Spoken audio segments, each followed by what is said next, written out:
क्या आप जानते हैं वॉवल्स एंड कॉन्सोनेंट्स क्या होते हैं? क्या आपने मेरा पिछला वीडियो अच्छे से सीखा है, अच्छे से देखा है और समझा है, उसके अकॉर्डिंग प्रैक्टिस की है, जिससे आपको पता चले कि वॉवल्स एंड कॉन्सोनेंट्स क्या होता है?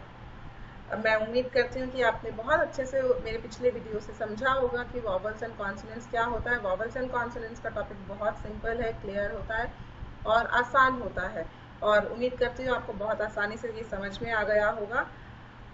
तो hello everyone, I am Swati Singla और मैं आपके साथ फिर हाजिर हूँ वॉवल्स एंड कॉन्सोनेंट्स का टॉपिक लेके।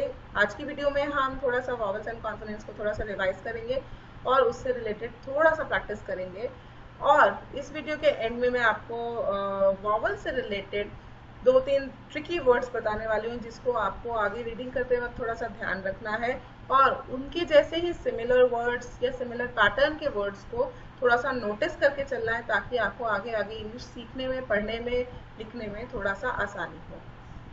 तो चलिए दोस्तों, हम शुरू करते हैं। आज का टॉपिक है वॉवल्स एंड कॉन्सोनेंट्स के प्रैक्टिस सेशन, ले लीजिए इसको। सबसे पहले एक छोटा सा रिवीजन, फटाफट से क्विक रिवीजन है। वॉवल्स क्या होते हैं? मैंने उससे रिलेटेड आपको एक ट्यून सिखाई थी, आ ए ई ओ अ ए ई ओ अ। तो ये हमारे वॉवल्स होते हैं, वॉवल्स की साउंड होती है। दैट मीन्स जहां पर भी ये साउंड से वर्ड स्टार्ट हो रहे हैं, उनसे पहले आपको एन यूज करना है।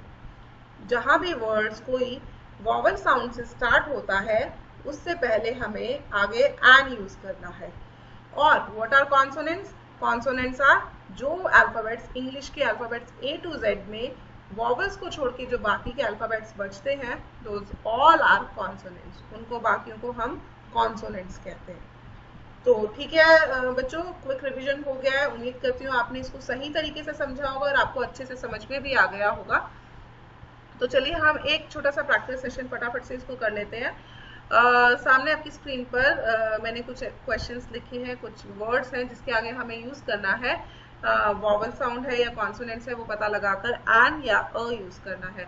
आई नो आपको अभी अ के बारे में नहीं पता, लेकिन हाँ, आगे की वीडियो अगर आप मेरा देखेंगे उसमें हम आर्टिकल्स कवर करेंगे, उसमें आपको अ भी पता चल जाएगा। फिलहाल के लिए हमें जहाँ पे वॉवल यूज हो रहा है वहाँ एन यूज करना है, बाकी की जगह हम अ यूज कर देंगे। ठीक है, क्लियर है? तो सबसे पहले आता है, फर्स्ट वर्ड है बुक। बुक में देखिए ब से स्टार्ट हो रहा है, जो कि वॉवल नहीं है। वॉवल होता है आ ए ई ओ अ। तो बुक में ब की साउंड है, दैट मीन्स ये वॉवल नहीं है। तो इसके लिए हम क्या यूज कर लेंगे? अ, नॉट एन। ठीक है, एन यूज नहीं करेंगे, अ यूज करेंगे। जहां पे भी वॉवल साउंड आएगी उसके आगे हमें एन यूज करना होता है। Okay, the second word is yellow book. Yellow book, yellow य से स्टार्ट हो रहा है। तो आपको पता ही होगा वॉवल साउंड में य is not a vowel sound. य जो है वॉवल की साउंड नहीं है, तो इसमें भी हम क्या यूज करेंगे? अ। ठीक है, next is elephant.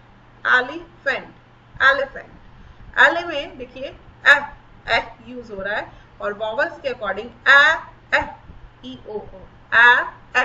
Second vowel होता है ए, जो कि एलिफेंट में यूज हो रहा है, तो इसलिए हम यहाँ पर यूज करेंगे एन। ठीक है, वॉवल साउंड है तो हम यहाँ यूज करेंगे एन। फोर्थ देखिए, फोर्थ में again young elephant. Young elephant, तो यंग अगेन य है, जो कि वॉवल साउंड नहीं है, तो हम इसमें फिर से एन की जगह अ यूज करेंगे, क्योंकि ये कॉन्सोनेंट है और वॉवल साउंड नहीं है। नेक्स्ट फिफ्थ देखिए बाइक। बाइक में अगेन ब साउंड आ रही है, जो कि वॉवल नहीं है, तो इसलिए हम अगेन, ये कॉन्सोनेंट हुआ, इसकी जगह हम इसलिए अ यूज कर देंगे, not an. Next is old bike. Old bike is O, तो ओ वॉवल्स देखेंगे अगर हम, तो ए ई ओ अ, तो ओ इज वॉवल साउंड, तो हम ओल्ड बाइक में भी एन यूज करेंगे। सेवेंथ देखिए, सेवेंथ में माउंटेन। माउंटेन में की साउंड आ रही है, is not a vowel sound, that is again consonant, तो हम अगेन इसमें एन ना यूज करके अ यूज करेंगे। एट्थ में हाई माउंटेन। हाई, हाई में ह जो है वो वॉवल साउंड नहीं है, that is again a consonant, तो कॉन्सोनेंट के लिए अगेन हम एन यूज नहीं करते, हम अ यूज करते हैं। ठीक है, नाइन्थ में देखिए लेक। लेक में क्या होगा?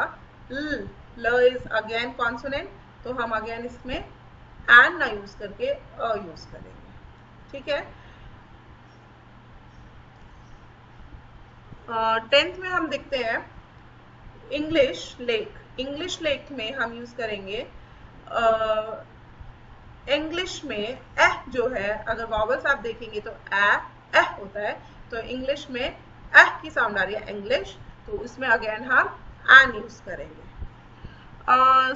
सॉरी बच्चों, थोड़ा सा 6 में यहाँ पर हम मैंने यहाँ पे अ लिख दिया, यहाँ एन आएगा। Okay, got it. बाकी आई गेस ठीक है सर, ठीक है।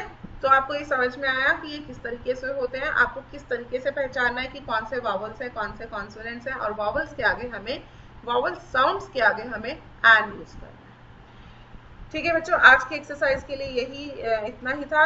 अच्छा, मैंने आपको बोला था कि मैं वीडियो के एंड में कुछ वर्ड्स, ट्रिकी वर्ड्स बताऊंगी, जिससे कि आपको थोड़ा सा वॉवल्स को और समझने में आसानी होगी, क्योंकि कुछ वर्ड्स होते हैं जो कि एक्सेप्शंस होते हैं। एक्सेप्शंस यानी जो वर्ड्स रूल्स के अकॉर्डिंग थोड़ा सा अलग चलते हैं, वो रूल्स के परफेक्टली अकॉर्डिंग नहीं चलते। जैसे फॉर एग्जाम्पल, मेरे पास एग्जाम्पल है यूनिफॉर्म एंड यूरोपियन।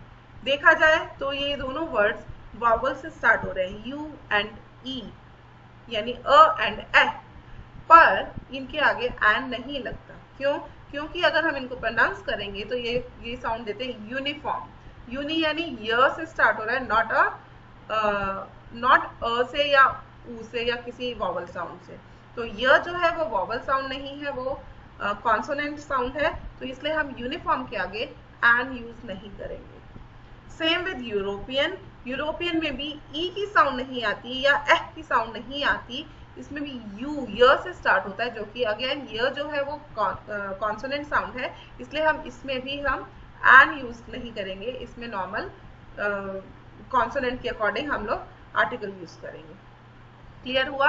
तो ये दो एग्जाम्पल मैं आपको एग्जाम्पल के तौर पे दिखाना चाहती थी कि कुछ वर्ड्स जो होते हैं एक्सेप्शंस भी होते हैं, जिसमें कि हम रूल्स के अकॉर्डिंग फॉलो नहीं करते, थोड़ा सा वो लोग रूल्स से हटके चलते हैं। तो यूनिफॉर्म, यूरोपियन कहने में ये दोनों वर्ड्स जो है वो वॉवल से स्टार्ट हो रहे हैं, लेकिन हम एन नहीं यूज करेंगे इनके आगे। इनकी वॉवल साउंड जो है वो जो वॉवल साउंड है वो नहीं आ रही है, इसकी कॉन्सोनेंट साउंड यानी य से स्टार्ट हो रहे हैं अगर बोलेंगे तो। हमें एन कहाँ यूज करना होता है? जहां पर वॉवल साउंड होती है, ठीक है। कुछ एक दो एग्जांपल्स और हैं, जैसे कि ऑनरेबल। ऑनरेबल में क्या है, देखिए अब आप यहाँ कहेंगे ये तो एच से स्टार्ट हो रहा है, तो ये कॉन्सोनेंट हुआ, तो इसमें एन नहीं आएगा। लेकिन again these words are exceptions. इसमें क्या है, जो ऑनरेबल, इसके अंदर ह जो है, एच जो है, उसकी साउंड साइलेंट है, और ये ओ से स्टार्ट होता है, ऑनरेबल। तो ओ जो है वो अगेन हमारा वॉवल साउंड है, तो वॉवल साउंड से हमारा वर्ड स्टार्ट हो रहा है, तो इसलिए इसके आगे हम एन यूज करते हैं, ठीक है। क्लियर है? नेक्स्ट अगेन ऑनेस्ट जो वर्ड है, उसमें भी यही सेम चीज है। ह जो है वो साइलेंट है, ऑनेस्ट से स्टार्ट होता है ये वर्ड। ऑनेस्ट हम साउंड, मतलब जो हम बोलते हैं, इसकी प्रोनाउंसिएशन जो होती है वो ऑनेस्ट होती है, तो उसके अकॉर्डिंग वॉवल साउंड ये इसमें आ रही है ओ की, इसलिए हम इसको एन ऑनेस्ट बोलते हैं। इसी की तरह एक और एग्जाम्पल, आर जो घंटा होता है, वॉच क्लॉक में घंटा वाला, घंटा बोलते हैं, घंटे वाला हाथ होता है, आर बोलते हैं, एच ओ यू आर। उसमें भी अगेन ह जो है वो साइलेंट होता है, आर से स्टार्ट होता है, ओ यू आर, आर से हम इसको प्रोनाउंस करते हैं, तो अगेन उसमें भी एन आता है, ठीक है। तो ये कुछ एक्सेप्शंस थी बच्चों, जो कि आगे आगे कुछ और भी एक्सेप्शंस होती हैं, तो मैं आपका ध्यान बस इस तरफ डाइवर्ट करना चाहती थी कि अगर आप रीडिंग करते हैं थोड़ा सा या प्रैक्टिस कर रहे हैं कहीं, तो इन चीज़ों का भी थोड़ा सा ध्यान रखिए, क्योंकि किसी भी लैंग्वेज में या किसी भी फील्ड में आप चले जाइए, एक्सेप्शंस हर जगह है। एक्सेप्शंस यानी रूल से थोड़ा सा हट के चीज़ें हर जगह मिलेंगी आपको। तो ऐसा नहीं है कि आपने एक रूल रट लिया और वो 100% हर जगह लागू होगा, हर जगह इम्प्लीमेंट होगा, नहीं। थोड़ा थोड़ा एक्सेप्शंस हर फील्ड में होता है, उसकी हमें धीरे धीरे प्रैक्टिस से आदत पड़ जाती है, हमें समझ में आ जाता है। तो ये चीज़ें समझ के, ये चीज़ें पढ़ के घबराने की ज़रूरत नहीं है। ये मैंने आपको इसलिए इंट्रोड्यूस किया, इसलिए आपको बताया, ताकि आप कहीं भी रीडिंग करें तो आपको इसके बारे में पता हो और एकदम से आप घबराए नहीं, ठीक है। हम स्टार्टिंग से ही इन सब चीज़ों का ध्यान रख के चल रहे हैं, तो हम पक्का गारंटी के साथ बहुत अच्छे से सीख जाएंगे, बहुत अच्छे से प्रैक्टिस कर पाएंगे, आगे आगे जैसे भी रीडिंग करेंगे हमें बहुत अच्छे से इंग्लिश आ जाएगी, ठीक है बच्चों, तो आज की वीडियो के लिए इतना ही। उम्मीद करती हूँ आपको बहुत अच्छे से समझ में आया होगा। और आज की एक्सरसाइज के लिए कमेंट बॉक्स में मुझे इसी टाइप के कुछ एक्सेप्शनल वर्ड्स आप लिखकर बताइए कि आपने क्या प्रैक्टिस की है, कहाँ पर वो प्रैक्टिस में मिले आपको, कैसे आपने उनको पहचाना, कैसे ढूंढा। और कुछ वर्ड्स एक्सेप्शंस वाले मेरे को ज़रूर लिख के कॉमेंट बॉक्स में भेजिए। और ये वीडियो भी ज़्यादा से ज़्यादा शेयर कीजिए ताकि ये जो छोटी छोटी चीज़ें हैं ये ज़्यादा से ज़्यादा लोगों तक पहुँचे, ताकि उनको समझ में आए। क्योंकि ये छोटी छोटी चीज़ें ज़्यादा जगह बताई नहीं जाती, आपको रूल समझा दिया जाता है, बस आप उसके अकॉर्डिंग प्रैक्टिस कीजिए। ये जो छोटी छोटी जो माइनर माइनर चीज़ें होती हैं ये ज़्यादा डिटेल में कहीं नहीं कराई जाती। तो मैं उम्मीद करूँगी आप इस वीडियो को बार बार देखें और ज़्यादा से ज़्यादा शेयर करें ताकि आपको भी अच्छे से इसकी क्लैरिटी हो और ज़्यादा से ज़्यादा लोगों को इसका फ़ायदा उठाने को मिले। और अगर आपको मेरा ये वीडियो पसंद आया है, आपको अच्छे से समझ में आया है, तो प्लीज़ सब्सक्राइब ज़रूर कीजिएगा। और आज की वीडियो के लिए बस इतना ही। Thank you so much. Have a happy English learning. Thank you. Bye bye.